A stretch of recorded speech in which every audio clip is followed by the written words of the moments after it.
Matthew chapter 14. At that time Herod the Tetrarch heard reports about Yeshua, so he told his servants, "This is John the Immerser. He is risen from the grave. That's why he can do these miracles." Herod had arrested John and put him in chains and imprisoned him because of Herodias, his brother Philip's wife, because John had told him, "It is against the Torah for her to be your wife." He had wanted to kill him, but he was afraid of the people because they considered him a prophet. But at Herod's birthday party, Herodias' daughter danced before the guests, and she pleased Herod so much that he swore an oath to give her whatever she asked for. Then, as instructed by her mother, she said, "Give me John the Immerser's head on a platter." It made the king sick, but because of the oath and the guests, he ordered that it should be given to her. He sent men to cut off John's head in prison. The head was brought on a platter and given to the girl, and she personally took it to her mother. John's disciples came and removed the corpse and buried it. Then they went and told Yeshua. When Yeshua heard about it, he went alone on a ship to a deserted place. When the crowd heard about this, they followed him by land from the towns. When Yeshua disembarked, he saw a large crowd, and feeling compassion on them, he healed their sick.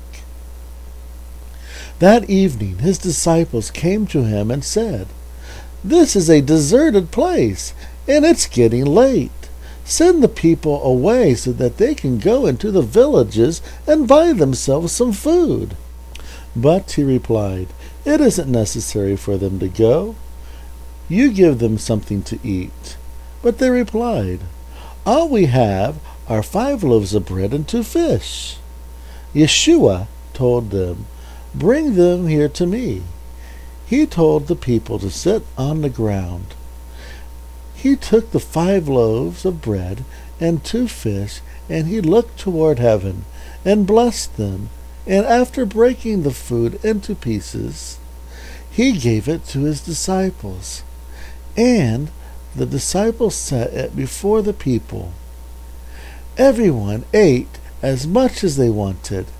They picked up what was left over of the broken pieces and filled 12 baskets. 5,000 men had eaten, in addition to all the women and children. Immediately afterward, he had his disciples embark on a ship and crossed to the other side ahead of him while he dismissed the crowd. After he dismissed the crowd, he climbed a rock to pray. After dark, he was still there alone. The ship was far from the land in the middle of the sea, being battered by the waves because they were going against the wind. In the 4th watch of the night, about dawn, Yeshua came up to them, walking on the water. His disciples saw him as he was walking on the water, and they were frightened, and they said, "It's a phantom!" Greek, phantasma. And they screamed in terror. But immediately Yeshua said, "Have some courage. It's me. Don't be afraid." Cephas replied, "Master, if it's you, command me to come to you on the water." Yeshua replied, "Come." So Cephas climbed down from the ship and walked on the water toward Yeshua. But when he saw the fierce wind, he was afraid and began to sink. So he shouted, "Master, rescue me!"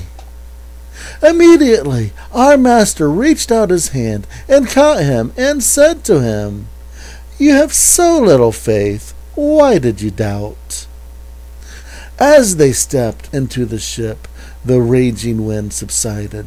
Everyone on the ship came and worshipped him and said, "You are truly Jehovah's son."